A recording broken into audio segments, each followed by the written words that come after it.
the volume. College football is back, and FanDuel Sportsbook is making Week 1 even more exciting. Right now, all customers get a risk-free bet on any Week 1 game. That's right, you place any Week 1 bet and get a refund in site credit even if you don't win. And to get you started, here's what I'm taking for my Week 1 risk-free bet. I am taking Georgia money line. The reason I'm going to make this bet, I love the roster. I think you look at Clemson rotating centers, it's going to be very interesting. All right, and I'm not going to go with a parlay here. It's straight up, that's what I'm feeling. And offers like this are just one of the many reasons I love betting college football on FanDuel. They're the #1 rated sportsbook app in America. It's easy to use. It's safe and secure with fast payouts. So just download the FanDuel Sportsbook app and get started and sign up with promo code Colin to place your risk-free bet today. That is promo code Colin.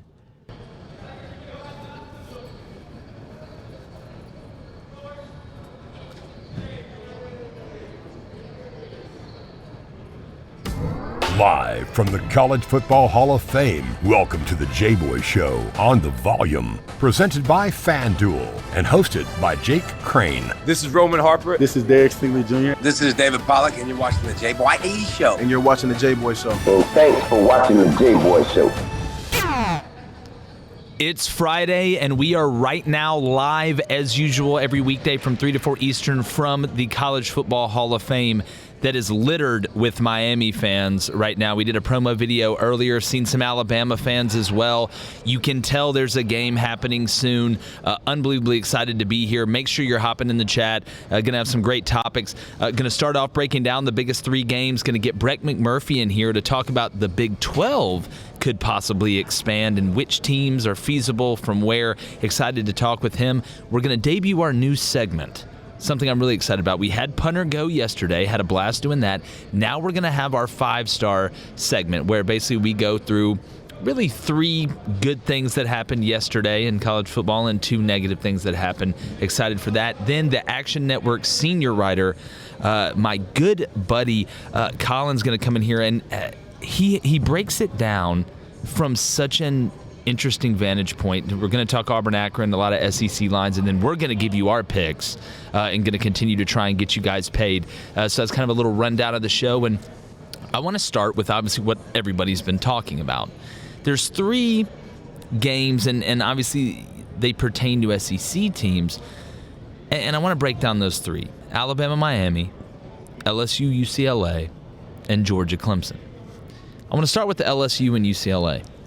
And I'm just going to put this flatly. I don't believe in UCLA. I watched them play against Hawaii. And the talent level gap between Hawaii and LSU is a mile wide. It's a mile wide. And you can look back last year and say, well, LSU wasn't very good in this, that, and the other. But I've said it before and I'll say it again. Nothing motivates an 18 to 22-year-old more than being embarrassed in front of all your friends. And all those players in that LSU locker room that are going out there, they've been displaced, they're pissed off. The only normal thing that will have had happen to them in the last 2 weeks, basically, will happen on that field Saturday night in the Rose Bowl. And I think they're ready. I think Ed O has them ready. UCLA with a backup running back that had 3 touchdowns on 6 carries against a meager at best UCLA defense. The Dorian Thompson kid, not sold on him. He looked uncomfortable.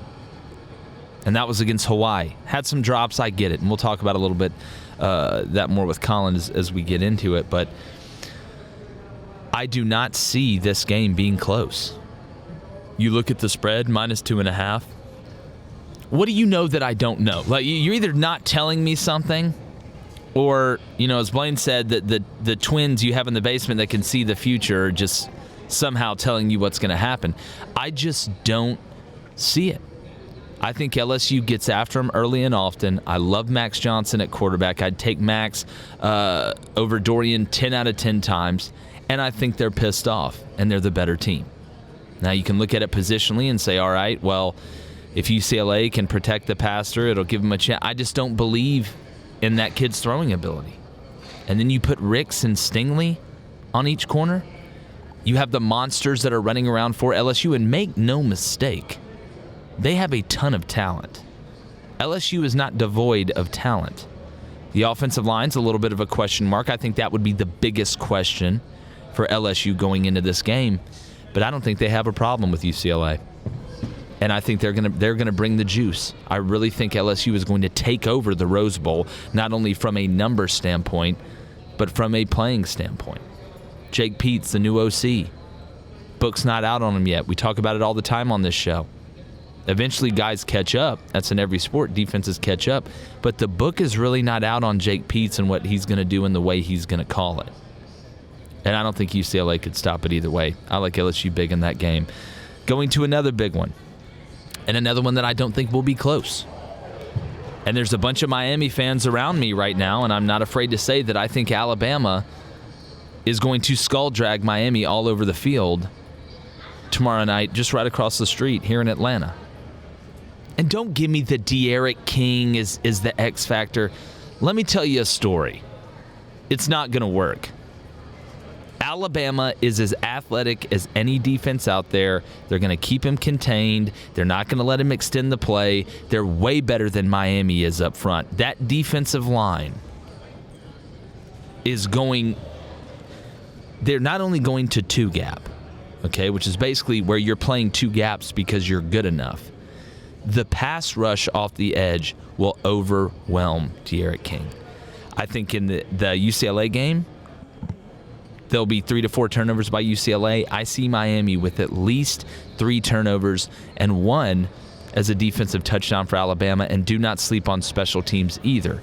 Now, looking at the offensive side of the ball, I think Alabama is just going to slow and steady wins the race early. I don't think Bill and those guys over there are going to put a ton on Bryce Young early because they don't have to. They will be able to run the ball. Whether it's perimeter, whether it's interior, whether it's zone run, whether it's gap scheme. And you're going to see probably a lot of 12 personnel, similar to what you saw last year. If you've been watching the show, you know what 12 personnel is. It's 1 running back and 2 tight ends. Just like 10 personnel is 1 running back and no tight ends. 11 is 1 running back and 1 tight end. I think Cameron Latu is going to be the breakout star in this game. We all know Mechie's going to get his. There's some young guys that are going to step up for Bama on the outside. You know, Jameson, the transfer from Ohio State, really like that kid. He got a nickname from Saban as well, so you know they like him over there. But Cameron Latu, to me, the tight end, watch that guy tomorrow, because there is nothing that settles a young quarterback down more than having that security blanket at the tight end and the matchup problem at the tight end, especially in the red zone. I'd be willing to bet you all of King Midas's silver that Alabama runs split zone with Latu a couple times, which is where you're going to see him split the line of scrimmage, so go from one side to the other, block the edge player, and it'll be a zone run on the inside. Then you're going to see him go and pretend to block the edge player, play action. Bryce will hit him in the flat. They did it with Miller Forrestall like it was going out of style last year. And even with the OC change, that's an NFL play. Everybody runs that play on earth. If you have split zone, you have the slip off the split. So I think Alabama wins this one going away. I'll give you my spread picks and what I think later on that. And now, to this one right here. These pretty puppies right here. I'm about to tell you why Georgia is going to beat Clemson tomorrow night. And I'll say that again. I'm going to tell you why Georgia is going to beat Clemson tomorrow night. And if you look on each side, there's been attrition. George Pickens. You look at Gilbert, Darnell Washington. Got a couple tight ends that are banged up. You know, Kieras has been a little banged up. Blaylock coming off an injury. But they still got dudes. They still have cats running around. I believe the offensive line, coached by Matt Luke, who I think is probably the best offensive line coach in the country, outside of Sam Pittman, who's the head coach at Arkansas. That's my personal opinion. I think they're going to be ready. And I think you will see Georgia. And we've talked about Kirby Smart having the Nick Saban epiphany. Can't just beat everybody running the ball, playing good defense, special teams, and trying to win the field position battle. Not beating guys 12-3 anymore. 17-9. you got to score. And I think the combination of Todd Monken and JT Daniels has put Kirby and all of them into the trust tree.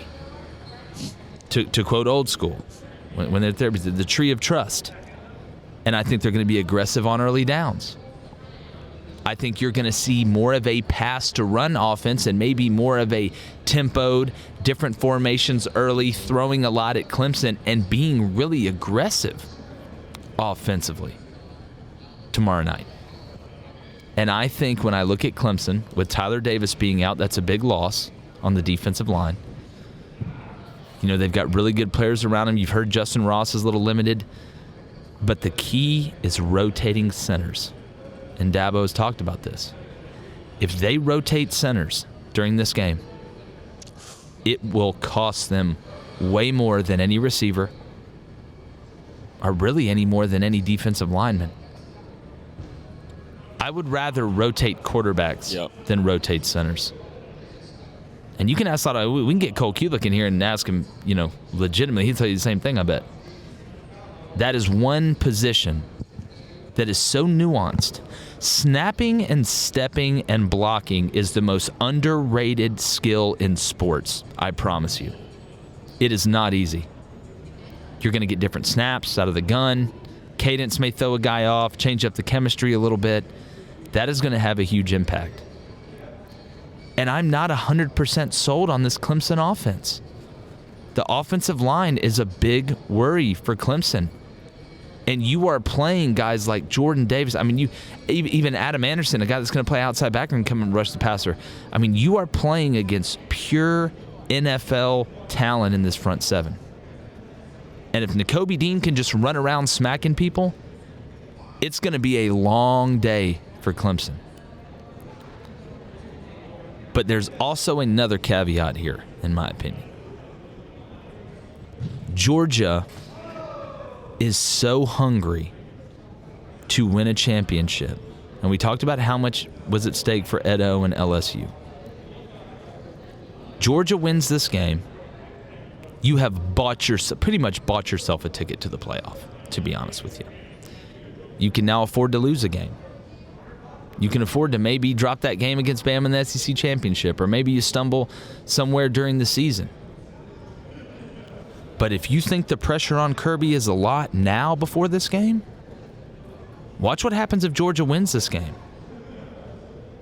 And I've said I think Georgia's going to win the national championship. And it can start on the right foot here, and I think it will. I think they're going to put a lot of pressure on DJ, who everybody talks about JT Daniels doesn't have a ton of experience. DJ's not running around there with a bunch of experience either. This isn't Notre Dame's defense.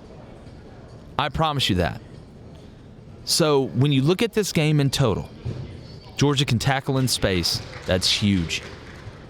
Losing Trevor Lawrence was a huge deal. To me, people expecting DJ to come in and do anything near what Trevor did, watch Trevor. Trevor belongs in the NFL. Trevor belonged in the NFL his last year of college. And people would say that, and some would be like, oh, well, it's the truth. You lose ETN. That job's been up in the air. If Justin Ross is a little banged up, I mean, Darian Kendrick left Clemson to come over to Georgia. So I like Georgia beating Clemson tomorrow because of the defensive line overpowering the offensive line. I can't tell you the last time I've actually heard someone come out and say, hey, we're going to rotate centers. Yeah. I've never heard that happen before. And against Jordan Davis? God, man, it's good luck. Not a good look. Good luck. Not a good look. And again, when I go back to this, I get the games in Charlotte. It's going to be even across the board. And I want to get into the chat, Blaine. I want to get into the chat and see what they have to say. But I think Georgia is going to be super aggressive offensively. I think they're going to get up early. I think they may get up 2 scores early. I really believe that. 10-0, 14-0, and then the game changes. Because Georgia defensively, if I'm looking at Clemson and that offensive line, you know, like when we had Pollock on here, you're not going to do the same thing the whole game. You're obviously going to mix it up. But if I'm Georgia, I am heating this kid up early. So 2 touchdowns early, what's that mean? First quarter, first half? What? I think what you will see is Georgia will be up in the first quarter, and I think they're up by 10 or more at half. Gotcha. I really do. If I'm Georgia, I'm almost would want to go in the second half down. Well, I mean, if you look at what they've done against Alabama, Yeah, I mean, no. it's like they've been up on Alabama each half. But again, why does that happen, though? The best coaches Yes. are able to make adjustments throughout the game. The script lasts you 10 to 15 plays. That's what it lasts you. And after that, you're playing the game. As we say, you're playing the game. You're lucky if you get the 15 to last 15. Sometimes you For have to sure. throw it out after the Sometimes first the play. script is you terrible. line up and Yeah. no, none of these. Yeah, improv. We're going full improv. Nebraska. Yeah, it's exactly right. Half the playbook was thrown out when they lined up and what they lined up. And I wouldn't say that out loud. That scares me that you feel comfortable enough to say that out Yeah, loud. the fact you feel comfortable enough to say that out loud worries me beyond belief. Because someone's in the background like, Yeah, no, please. yeah, and scene. But, all right, Blaine, hit me with the chat. What are people saying? Okay, yeah, I got Gator Logan. All right, says Clemson will be the most talented and trickiest defense with shift and schemes that J.D. Daniels haven't seen. We'll be interested to see what happens.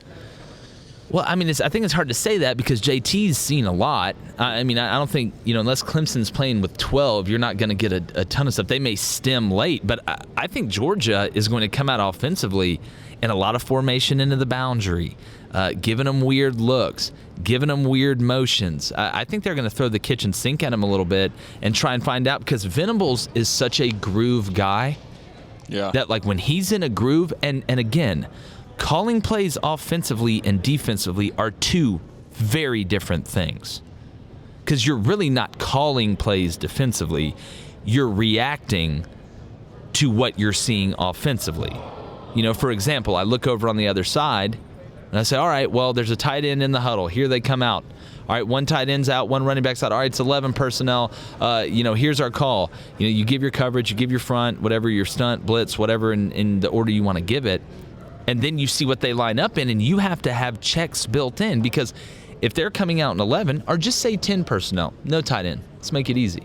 And they're coming out in 10 personnel, you don't know if it's going to be 2x2 or 3x1. Or hell, it could be empty or quad. So you have to have checks built in for everything.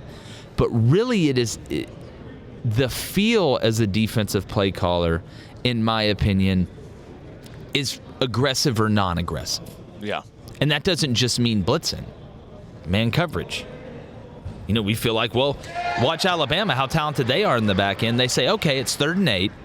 We're going to play 2-man, which 2-man is the safeties are playing cover 2. Now, we used to cheat and bracket guys and shade to guys always. We can say that. You're a defensive coach. You always cheat, so. Oh. Wow. Hey, he said that, what? not me. Yeah. And also, what did you say? Hey, if you're not cheating, you're not trying, though, right? Don't try and save it. Well, wow. Don't try and save it. No, it's set in stone. You're a defensive guy. You can keep that blasphemy over there, man.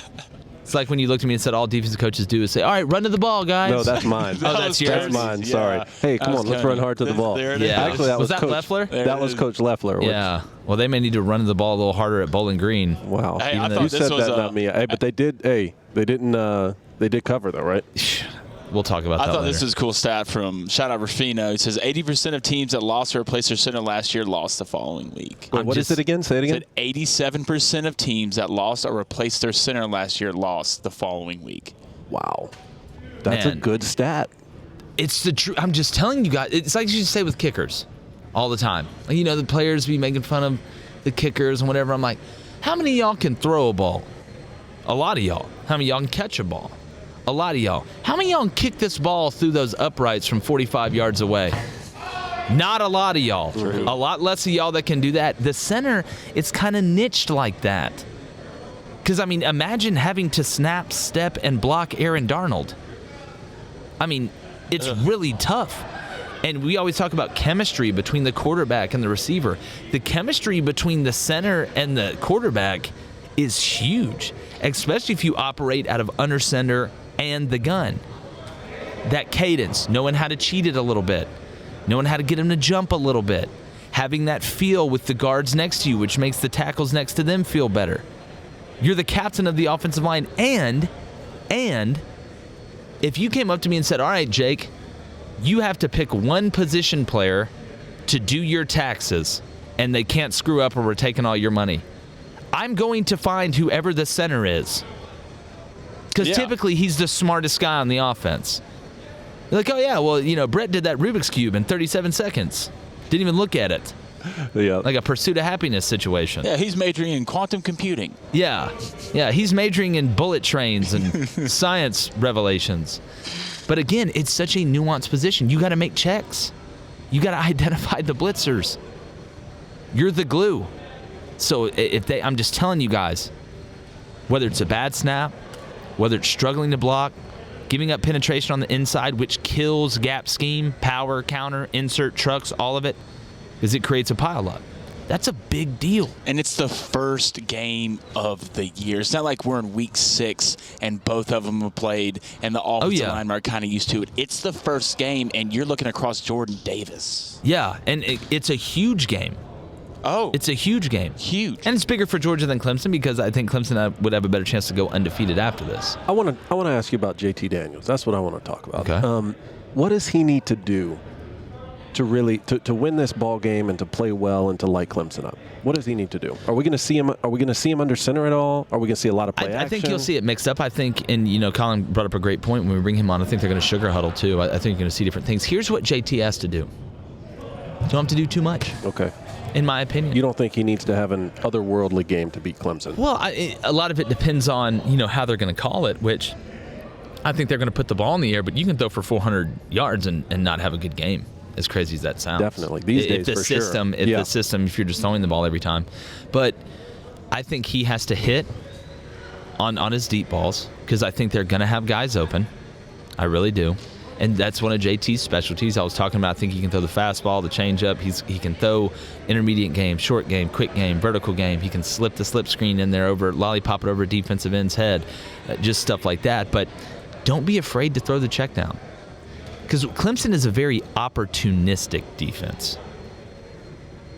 which to me it's a general statement. But what I mean by that is that I don't think Clemson's invincible on defense. I think they wait for you to really make the mistake. You blew that blocking assignment. Because when Clemson does get there, they do a great job of getting the ball. Do a great job of taking away the ball. Mm-hmm. And I know Venables, that's something he preaches. But JT, nothing wrong with 2nd and 5. Don't try and force something in there that's not there. I think they score. So you've been calling this game a great insurance policy game. Mm-hmm. Tell people what you mean by that and how this affects the rest of the season and getting into the college football playoff. Yeah, well, what I mean by an insurance policy, and that goes both ways.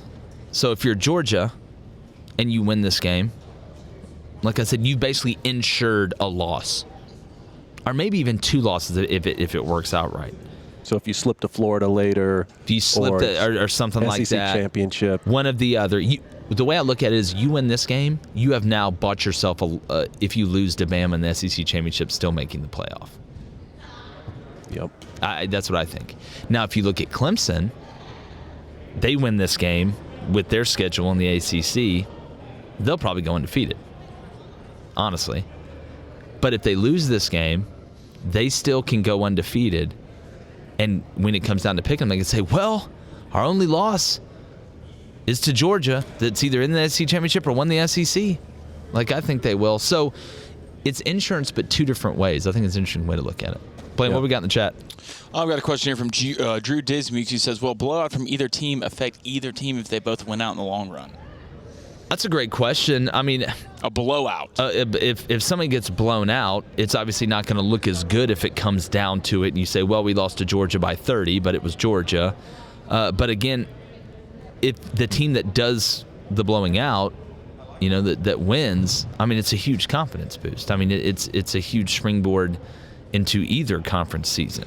But I think from a Georgia standpoint, with the championship aspirations and not having won since 1980, there's a lot more pressure on Georgia in this game. Clemson's already won it. Yeah. Now, Clemson fans still can't really believe what's going on. Like they're still like, wait. True. Like every day they wake up and they like look outside, like just to make sure, you don't have I forgot that movie with Nicolas Cage where he goes from really rich to just being a family man. This is what it's called, the family man. Wakes up and looks outside. He's not in his $1 million condo, but he's happy, feels dangerous, but also safe. So that's why I think Georgia's going to want this one more. And I think they're going to get it. What a great opener.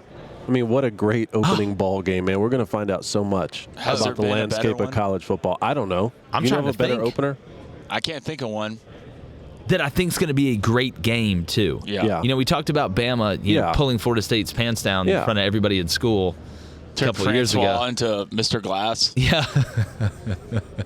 But just like he did turn into Mr. Glass. And where the two programs are right now. I mean, they're both trending. That's the thing is like when Alabama played Florida State here, Florida State wasn't trending like they were in the 90s. You know what I mean? Like both of these programs are trending. They're just so hot. So it's a great ball game to open with. Yeah, but before we get, because I'm so excited about this Stars segment, we're going to get Brett McMurphy on a little later. A big story came out yesterday, and it got some play, got some run, even though there were games going on. The Big 12, who has just been hiding in the corner through all this alliance talk and Texas and Oklahoma talk, came out and said that they are looking to acquire UCF, Houston, Cincinnati, BYU. I love it. Good for you guys. Say them again. UCF, Houston, Cincinnati, and BYU. Think about these markets from a TV standpoint. UCF, Orlando. Yep. It's a good market. Get down in there. Houston, huge market. Hot as hell.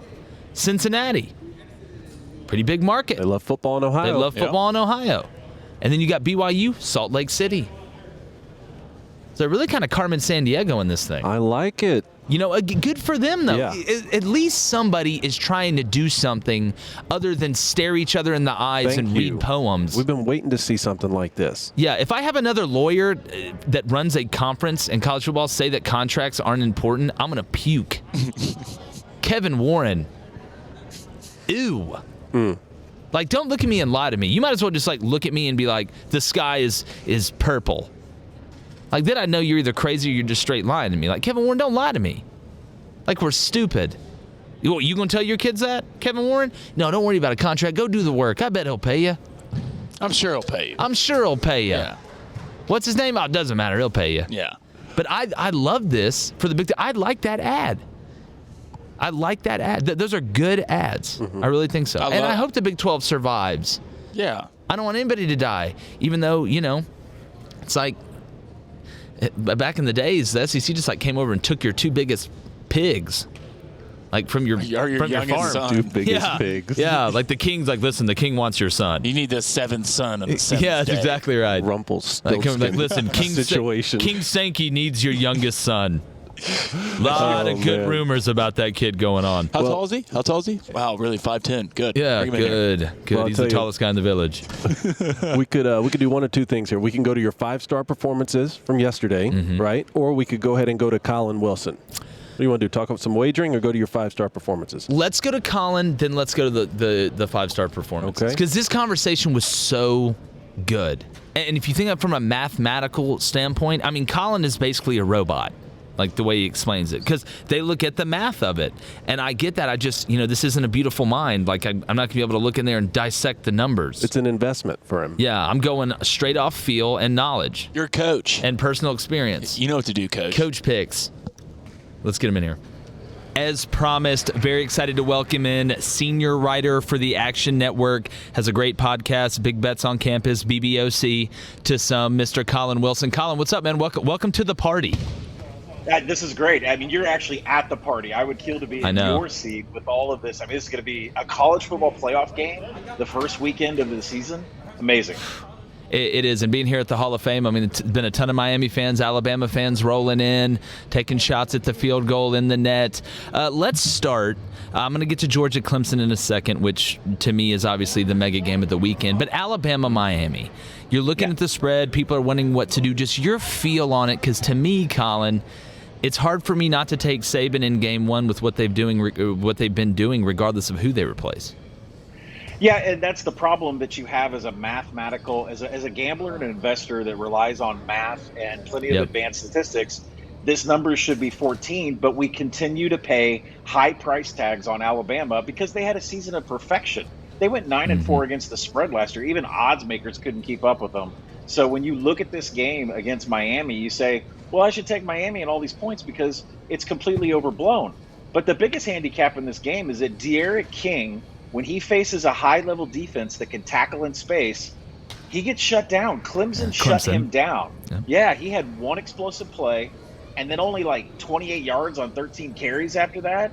And Alabama, this back seven is ferocious. They can tackle in space all day. They'll all be in the NFL. So I would not take, I'm not a big, strong proponent of Miami. I do think the under in the first half plays a role as, there's been comments that we're not going to put this game on Bryce Young's arm. Yeah. Well, to me, I think it's the perfect litmus test for Alabama because you are better than they are up front. Even though they had to replace a ton on the offensive line. I mean, Miami last year, while, they did have guys off the edge. I've mentioned Roche, I've mentioned Phillips, guys that were able to get after the passer. They do struggle against the run, I think, this year with losing those edge guys. Then got exposed, really, against North Carolina last year. And look, I know North Carolina had a ton of skill guys, 2,000-yard rushers, NFL guys back there. But when I look at the line of scrimmage in this game, too, Colin, because De'Aaron's coming off an injury. You talk about being able to kind of contain him, keep him from extending the play too much. But the best point you make, and I agree with you 100%, is on Bryce Young. If you're Alabama, you're going to be able to run the ball. I don't think you have to overwhelm Bryce, even though he's gotten reps. So you think Alabama may, kind of not come out the gate slow, but kind of keep it confined and consolidated, set up the play action, get their matchups, and then kind of ride in the second half. Yeah, and I think that I think the biggest thing from Alabama's offense that we have to take from the offseason is Bill O'Brien comes in from the Houston Texans. And you say to yourself, well, where's the delta between Sark and Bill O'Brien and the play calling? And the answer is 0, because Sark actually moved from the 12 formation he ran at 22% in 2019. Last year, half the formations included a 2 tight end set. Now, that doesn't mean that we're throwing to the tight ends a whole bunch, but if you look in the NFL, Bill O'Brien, highest level of snaps in 12 in double tight ends. So what you're going to see is a lot of low risk kind of plays for Bryce Young where, the Devonta Smith end around, the motion that goes through the pre-snap motion where he can just shuttle pass it, some real low risk things to get the running game and the passing game going. But it's going to be, a lot of 2 tight set, a lot of ground game, Robinson up the middle, and Miami's proud that they've got all this speed on the outside edge. Well, what's going to happen is you're going to get gashed up the middle, and if you don't set contain, you're going to get beat on the outside.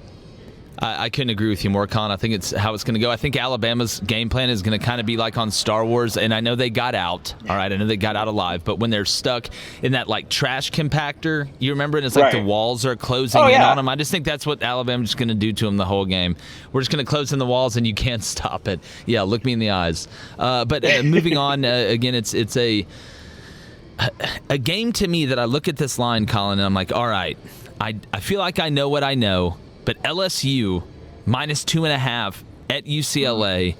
I get UCLA looked good against Hawaii, but I think Bishop Sycamore could have looked good against Hawaii as bad as they were up front. Yeah. And again, if Dorian doesn't figure it out at quarterback, I mean, he looked lost last week. I mean, 4 of 12, I believe, something like that. I just, I think LSU's on the revenge tour 2021. Yeah, and I think there's a ton of public love right now for UCLA, and it goes both ways, right? Hawaii's a glorified scrimmage, made them look really bad. Zach Charbonnet's a backup running back, scored 3 touchdowns on 6 carries. Britton Brown was like so close to busting so many huge plays. I think there's a lot of love in the market for UCLA, but is it justified? Think about what LSU's had to deal with: an 11-hour bus ride, 3 days of practice where a freshman wide receiver that was going to be on the other side of Booty got hurt. Now they take the flight out. And I think what has me on UCLA still, now I'm impressed with the fact that their defense is moving like they've robbed a bank. I mean, they are so fast, like all the hats to the football. I've never seen UCLA football move like that on the defensive side of the ball.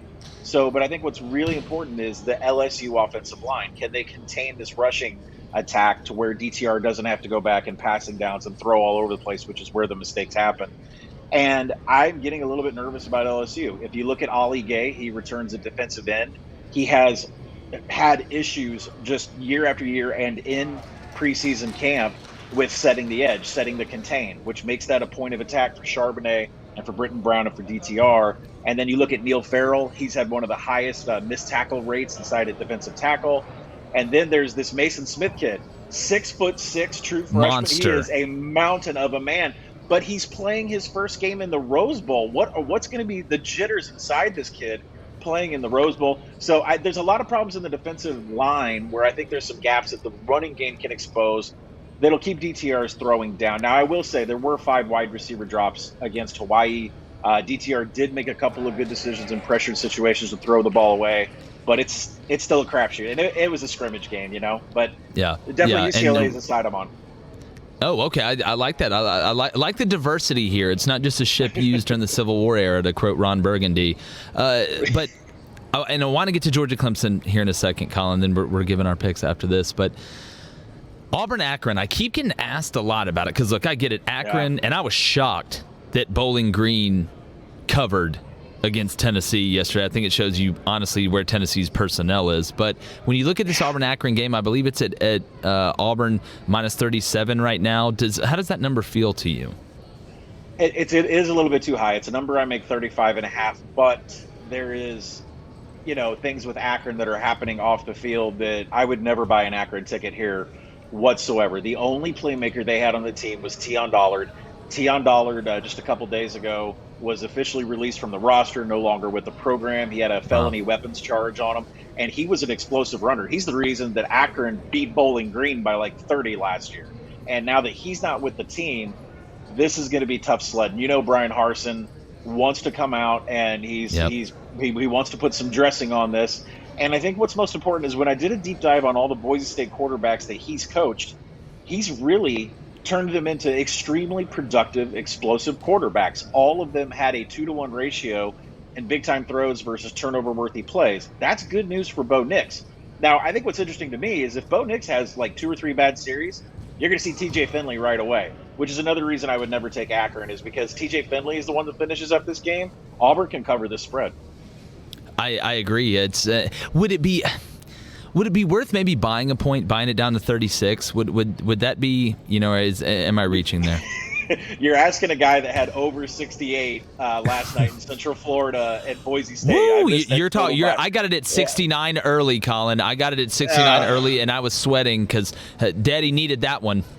You're asking me. Listen, people in my industry that push big money, they scoff at the idea of buying a half point, buying the hook, unless it's on a key number of 7 or 3, because the percentages of where these games land. So if I tell you that you should buy it, I'm going to get whacked on Twitter. It wasn't a trap, I promise, Colin. All right, speaking of traps, this isn't a trap. These are 2 head of steams that we've got going Saturday, which I think's the biggest insurance policy in opening week in college football in a really long time. The 2 helmets in front of me. The Georgia boys versus the Clemson boys. How are you feeling on that one? Because a lot of stuff going on both sides, Colin. Injuries here in COVID. Tyler Davis looks like he's out for Clemson. What's kind of your feel on it?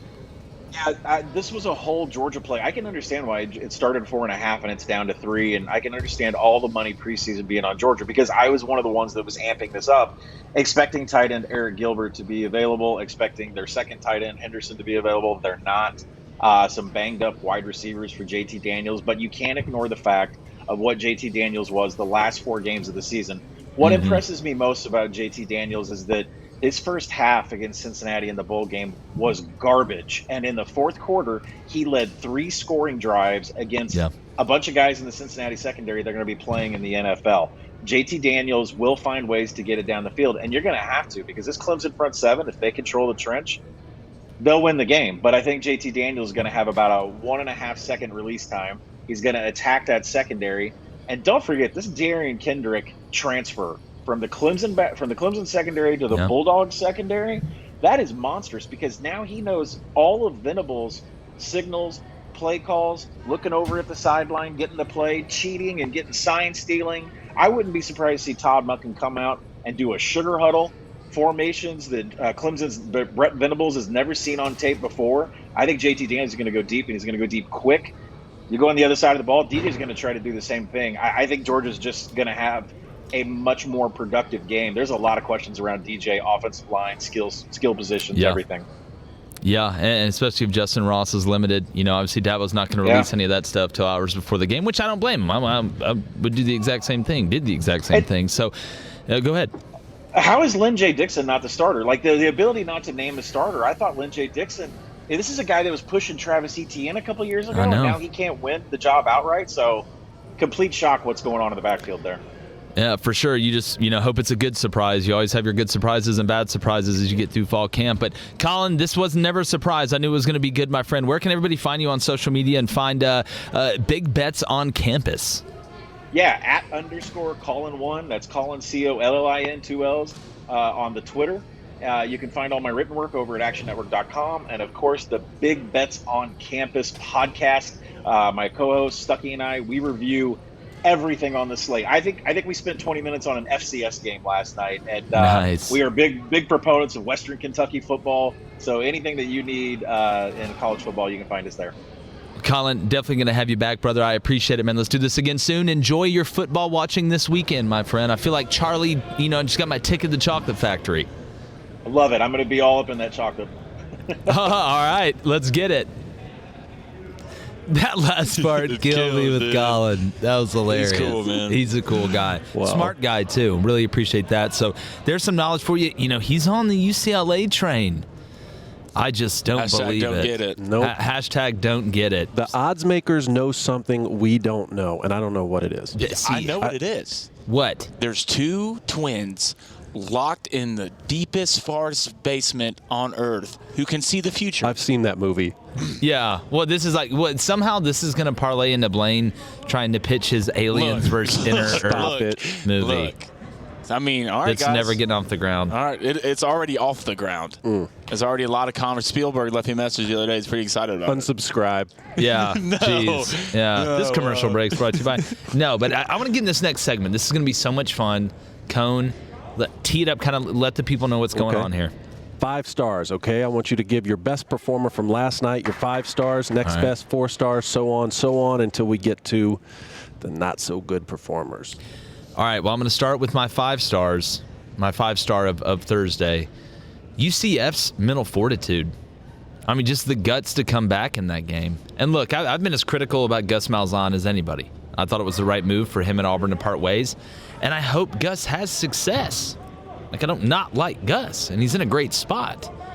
But it shows you a lot about that team, and you do have a veteran quarterback that is a dadgum good player in Dylan Gabriel. Even though he threw 2 picks yesterday, I thought how efficient he was running when he had to run and going from the system that Josh Heupel and them ran at UCF with the warp drive as opposed to watching them in the Malzahn system, because that was the most Gus Malzahn game of all time. You go down the red zone first, don't really get anything. Typically, I can't believe it didn't end in a field goal.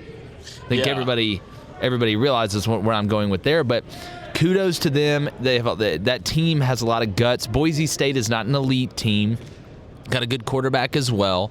They're organized. I think Avalos was a good hire. But UCF, that took guts. Even though it was at home, that took guts. Because Boise State came right out and just pistol whipped them right when they walked in the saloon. Yeah. I mean, just wham.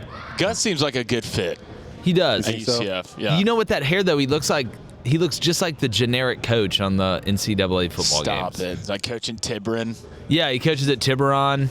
He's from Adamsville. Shout out T-Will, too, man. Did a great job. Shout out T-Will. The good, defense really in the second half buckled down. Happy for Travis, fan of the show, buddy of ours. That was my 5-star. So what does the rest of the season look like for them, you think? What is UCF? What's the ceiling? I mean, you have talent, and you have the quarterback piece. And again, year 1 Gus is best Gus. For sure. I don't know a lot of things, but I do know that year 1 Gus is typically the best Gus. And it's an up and down ride. It is a roller coaster ride. Like the UCF fans, that ride you went on last night, that roller coaster ride, get ready for it.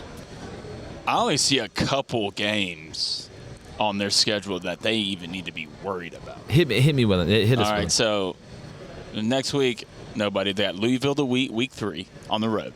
Okay. We'll see Monday, winnable game. Got Navy on the road, winnable game. Hate triple option. East Carolina at home. You go to Cincinnati. Ooh. That's when you find out. Okay. All right. And other than that, you go through it. The hardest person they'll play is between Memphis, Tulane, and SMU. I mean, I could see 10. Okay. I mean, that Cincy game, SMU's good. SMU's good. What Coach Dykes is doing out there is for real. But no, I could see 10. And UCF will always be good. There's no reason UCF should ever be bad. True. There's no reason they should ever be bad. Yeah. My 4-star, C.J. Stroud, quarterback at Ohio State. Thought he handled himself really well. It's your first start. You get named the guy. He even said after the game, my head was kind of all over the place before the game, which is a natural human reaction. You're going into a hostile environment in Minnesota on a Thursday. They're fired up. PJ Fleck's coming out looking like George Washington going across the Delaware, rowing the boat. Everybody's freaking out. The weather's not great. And you went out there and did what you had to do. Now, Ohio State dominated them up front, dominated Minnesota's defensive line. I mean, just ran right through them. I mean, they were running power, and, I could have ran through some of those. But I thought he just handled himself really well. Yeah. And it gives you confidence. He gets a conference win, scored 45 points. Against a well-coached team. They are well-coached. Now, they were outmatched, especially at the skill position. You could see it. And do I think CJ's is the guy that's going to lead Ohio State to a championship this year? National champion? No. I'm not saying that. But I thought for the circumstance, in that environment, he handled himself very well. He didn't do anything. He didn't try and do too much. Threw the ball away. Just little things that you can go back and when you turn on the film, say, CJ, that was a very mature decision. Ryan Day did a pretty good job. He did. Plays. I thought he kept it pretty. Yeah. Look, Ohio State doesn't run a super complex system anyway, because typically they're the best team on the field every time they play, especially in that conference. So, but I thought he didn't give CJ a chance to get too greedy. Yeah. That's what I think he did.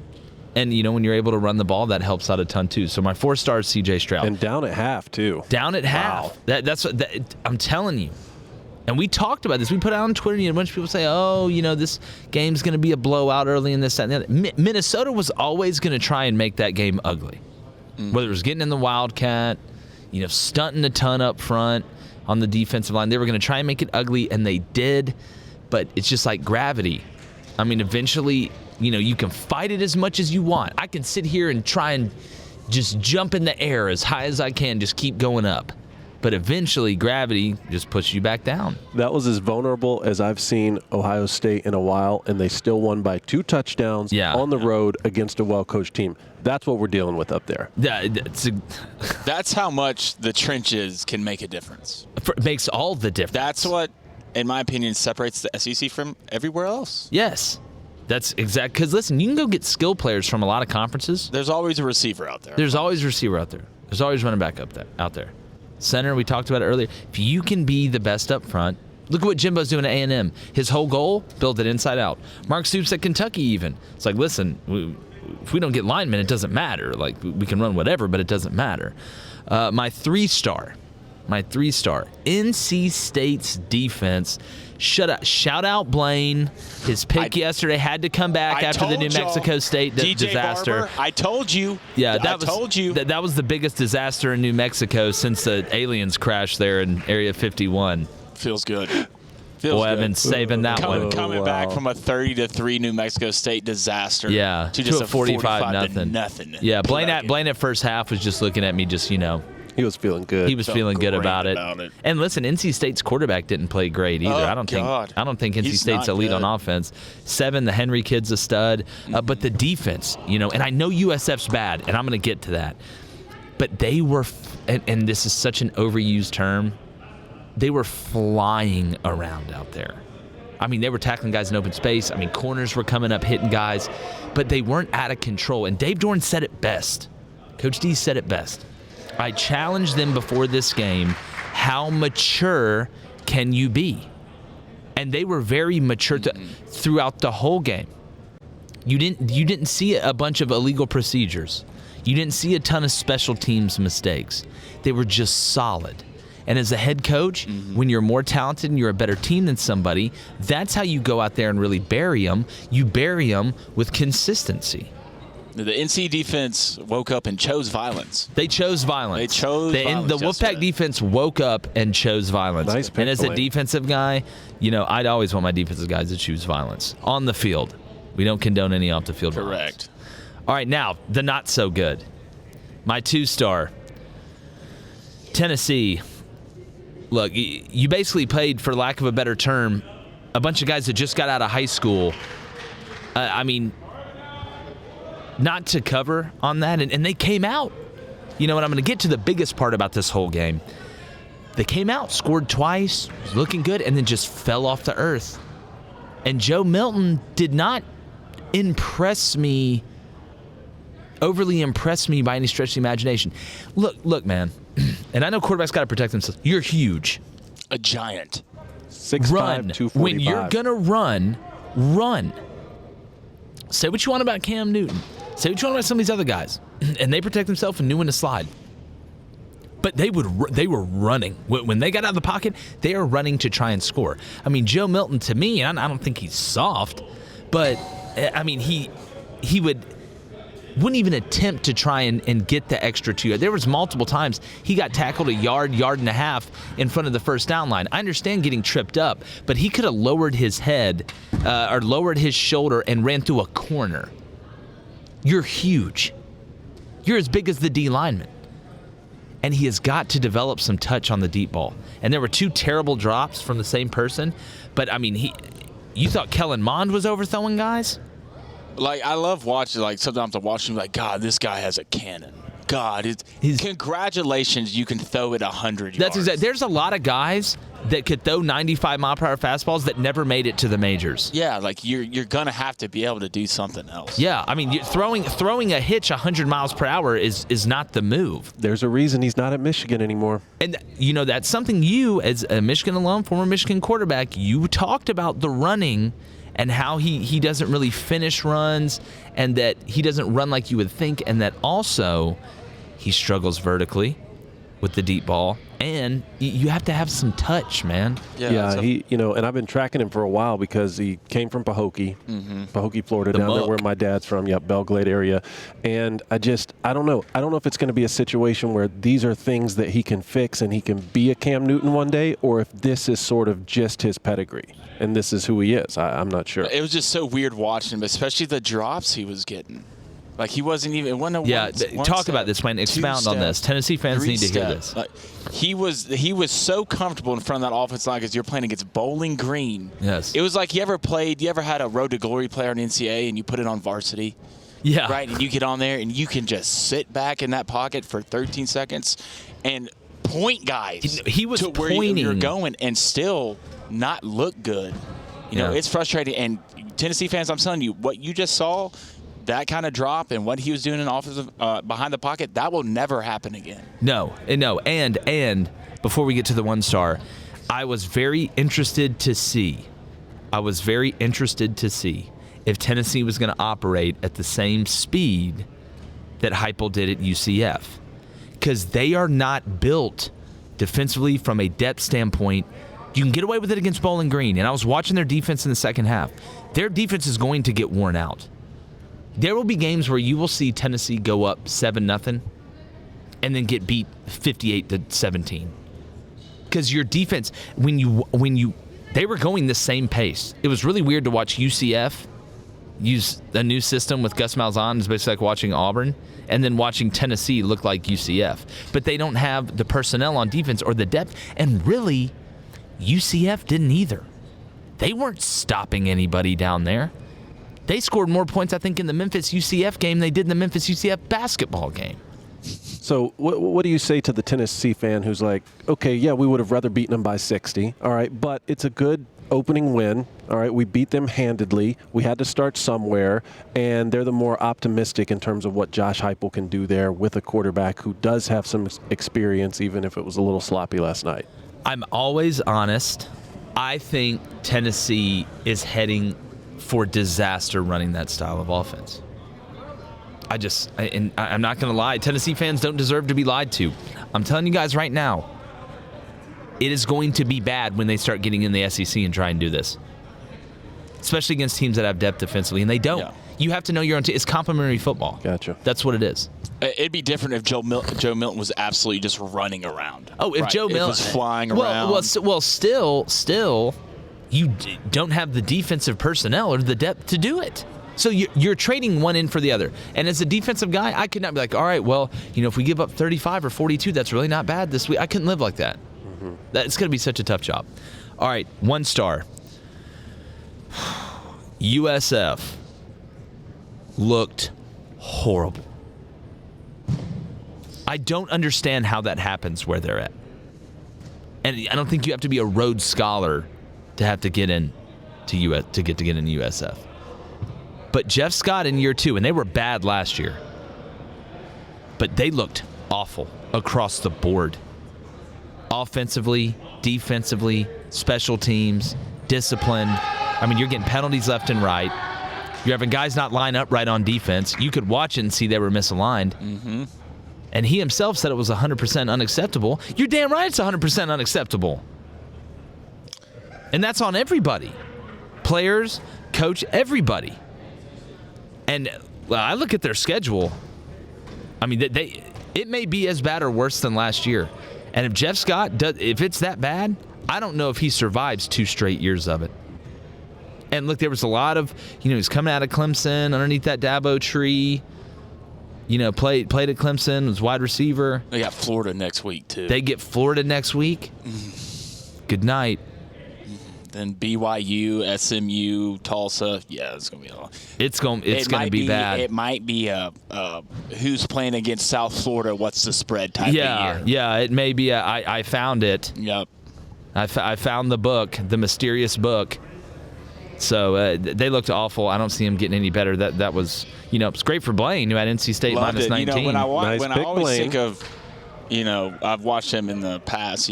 Their quarterback room's mainly a disaster most of the time. Outside of Quentin Flowers. It shows you how good Quentin Flowers really was. Mainly a disaster, and they're just so undisciplined as a team. Yeah. To where I was just like, sooner or later, and you got to think this happened with a below-average NC State quarterback. Yeah, the dude below average. They could have ran the ball every play and racked up probably the same. 7 was the best player on the field by far. Wasn't even close to there. But all right, now, Blaine, get to the chat. Hit me with a few questions or comments, and we got to get these picks in. Let me get in here. It's just, I'm gonna pick the 3 biggest games. Okay, I got one here. Here from Bank 6. He says, if Georgia and Bama win, all right. And the next week they're number 1 and number 2. Who would your number 1 be? I'd take Georgia. I mean, I want Georgia to win it, but I think Georgia would have beaten the better team, and I think they have a roster, even with the injuries and the attrition, that's pretty daggum good. I would put Georgia there. Yeah, I would. Does the way they win matter so much there? I mean, if Alabama beats Miami by 30 and Georgia wins by 3. Give me Georgia. Gotcha. Wow. I mean, I think Clemson's, would pick up Miami and throw them off the roof of the building if they had to. Yeah. Kind of add-on question to that. What does it say about the ACC if Bama and Georgia both win their games handily? It says what we think. But Clemson is. Don't get me wrong. Clemson's an SEC team. They're really built like an SEC team.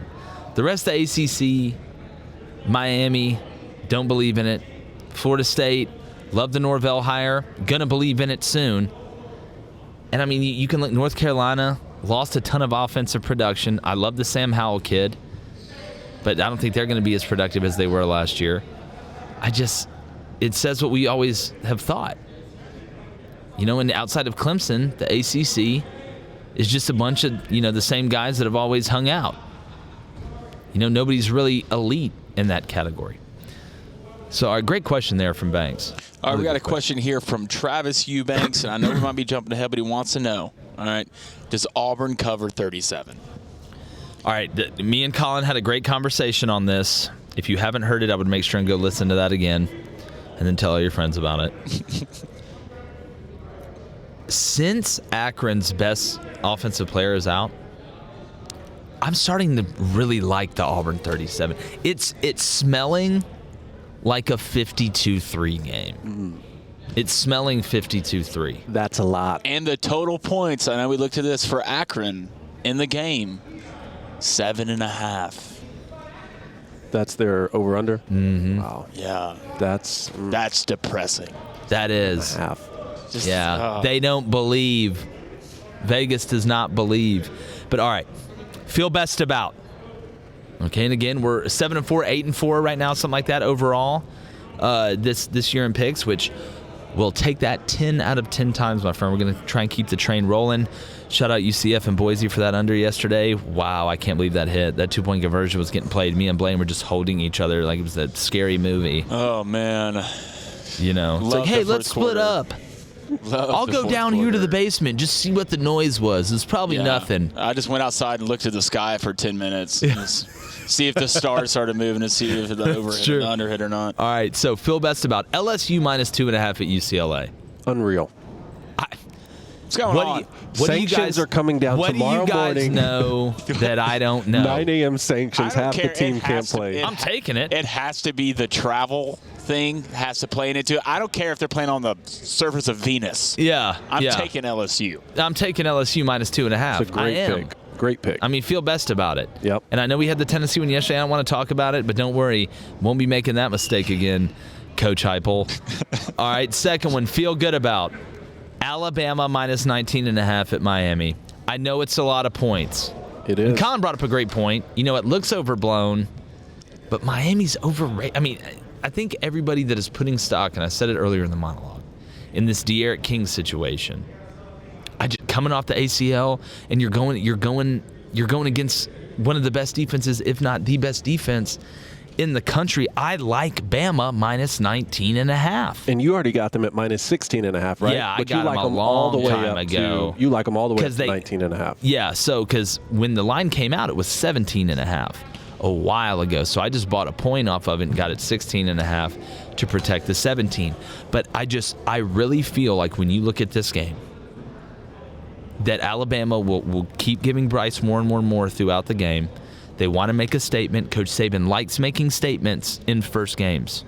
If you look, they're not going to stop, and they want to put stuff on tape. So I really feel you could look up, and this game could be 48-13, somewhere around there. I agree. After what I just read about Will Anderson, too. Read that real quick. This is nuts if this is true. According to Dr. Matt Rea, the Crimson Tide Director of Sports Science, says Will Anderson has reached 20 miles per hour on GPS while running in practice. Even more impressive, Anderson is the fastest player on the team, going from 0 to 5 yards at 10.7 miles per hour. That's nearly as quick as the gates as former Crimson Tide receiver Jalen Waddle. X-Men. Get away from me. X-Men. And he listens to pregame. He listens to 90s R&B. Yeah, look. That's scary. I'm surprised like a colonel from like the Air Force hasn't come in and be like, listen, we want to use you. We need you for 2 days. I mean, 10.7 miles an hour from 0 to 5 yards. I want to get him in front of the radar gun that Michael Scott was running. That's exactly right. Well, I want to get John Brinkus down here and just do some experiments or whatever he does. They put that suit on him with like the little like the white cotton ball things or the sensors or whatever. And it just says fast. Just run in a circle. Every time I think of Bama D-line, I think of Ben Stiller when he's introducing the Globo. Yeah, Globo Gym. Laser. It's like, we lost 3 guys to the draft, but here's their sons. Didn't help them against average Joes. Yeah, that's true. I mean, it was a bylaw. We all know the rules. Have cup holders. I think it was D14. So you want to take a shot on one here? Yep. Going Georgia money line. Why not? I like it. Love it. Why not? Don't get them plus 2.5. Don't get them plus 3. Go for gold here. And to me, I don't even feel like this is really even taking a shot. I just feel like it's more bang for your buck, and I think it's what's going to happen. I went through it, but basically position by position. I think Georgia beats them tomorrow night. And I think they could beat them by a touchdown or maybe 10. I really believe that. I don't disagree. So, I'm taking a shot. And I tweeted out some picks earlier today. Kentucky -30.5. I like Saturday. Yeah.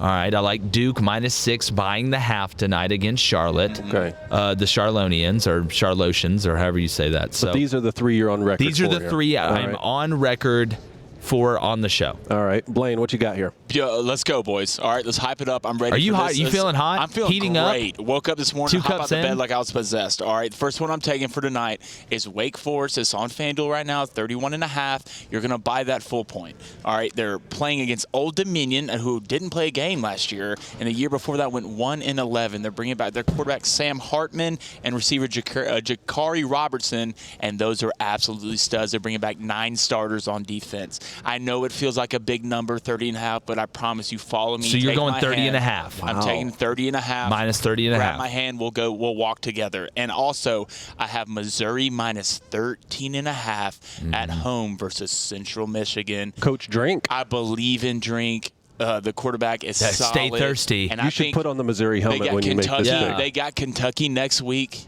All right, and I think they're going to be focused and locked in to take care of this game and go play the Wildcats. Come on, boys. I promise you, follow me, follow us. We got this. For sure. I like it. All right, boys, here we go. All right. Do it, Coney.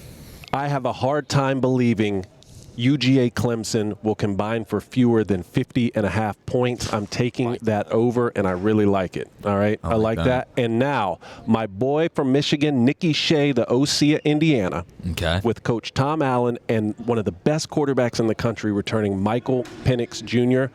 I like them to go into Iowa, okay? And I like them to win the game, so I'm going to take the money line. I'm going to take the money line. They're +3, and I know Iowa traditionally has a great defense. They're supposed to have one of the best defenses in the country, and I'm going to take Indiana. And you said you were going to bet King Midas's silver on Alabama, so I'm going to bet King Midas's gold. So none of our money is at stake here. All right? Yeah. There we go. So that's what I like, Indiana, and I like the over in UGA Clemson. Man, I like those bets, guys. And again, Cody, you haven't lost yet. I have not lost, and if you include predicting when my son was going to be born, that was a big one. I mean, that was hot. That one should maybe count as 2. Yeah, I mean, maybe. And then just like Ohio State, this is just like Ohio State, okay? I can't win my pick yesterday. All right, but they still win the game. It's like if you're not going to win my pick for me, at least go ahead and lose. That's exactly right. That's exactly right. But no, great stuff. Make sure you go to FanDuel, clock those in if you can, and very excited about you guys in the chat. And Blaine kind of we got some questions tipped the cap. in here. Throw me a couple your way before we get out of here. One, we had a question from DJ Barber. All right, he's asked us 3, how do you feel about the UNC cover tonight?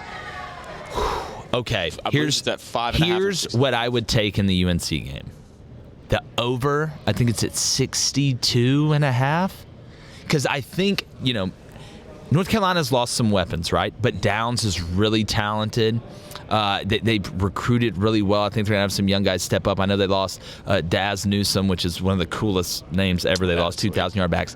But I don't believe that North Carolina's defense is going to totally shut down Virginia Tech. And Virginia Tech's returning a lot on offense. So I think this is going to be a decently high-scoring game. Mm-hmm. So, if I had to pick a spread, I would take North Carolina 5.5. But what I would take away from that game, what I would bet is the over 62.5, or buy you a half and put it at 62. Got a question here from Jacob Beaver, and he asks, this is a understanding question, but I hope this doesn't happen. He says, do you think Mizzou is on upset watch because of the Kentucky game next? Might be overlooking CMU while focusing on Kentucky. Good question. Chat stays hot. Loving it. That's a great question. It is somewhat of a trap game, but I don't really consider it trap games the first game of the year because there's so much emotion and momentum and you've worked so hard to get to this. It's hard to really overlook somebody. But that week 2 matchup, and I'm so glad I'm going to be able to say this, Kentucky versus Missouri is going to be a heck of a ball game, fellas. Yes, sir. Nope. And I think it's going to matter in the East. It's that deep. I think it really does matter. So, no, only because it's the second game and the first game comes with so much emotion, but that is a damn good